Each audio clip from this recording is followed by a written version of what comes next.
So, ito yung main office namin sa I'm Victorious sa 305 room. 305 room, I'm Victorious. Ayan. Ayan. Dito kayo pupunta guys, no? Sa main office ng I'm Victorious. So, ito yung pinakamalaki na pinakami ng I'm Victorious. So, okay. Yan. Pinakikita ko nga sa iyo guys. Ito. Yan. Tapos ito yung mga pioneering sa I'm Victorious guys, no. Ayan. At nandito yung mga guests ko. Ayan, ito invite ko si Madam Emma. Ayan, no. Ito po yung pinaka-guest namin, isang pinakamaganda na the best kong bisita, si Ma'am Emma. Sa mga to sa mga payaman na, no. So dito sa I'm Victorious, grabe, dito na kayo makaka-rate ng ganung kasaya, no.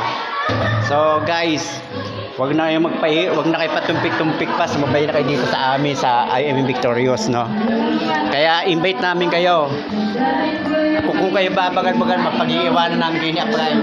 Kaya dito lang kayo, join now, punta lang kayo dito. Welcome kayo sa I'm Victorious. Grabe, hataw to. Huwag na kayo magpahuli. Yes. Kasi nag-umpisa pa lang ang mga leader guys, no? Nag-umpisa pa lang. Isipin nyo kung sasunod ka na mag-desisyon, mas maganda ngayon na. Kasi yung taong may spillover, sa halip na sa inyo, baka kayo ang may spillover. Dalawa lang pagpipilian nyo. Kayo ang spilloveran o kayo ang spillover. Yes.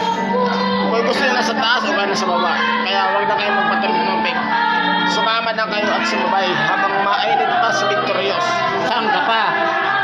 Good luck. Diba? Oh guys, no. I'm Victorious number 1. Diba? Ayan, no. Kung gaano kaganda mga products namin, guys. Ayan, mga products namin, no. Oh, grabe. Saan pa kayo, guys? So dito, huwag kayo babagad-bagad, no. Sababay na kayo sa amin, guys. Yung mga may potential, yung mga masisipag, pumunta na kayo dito, no. Grabe, guys. Ayan, no. I'm Victorious number 1.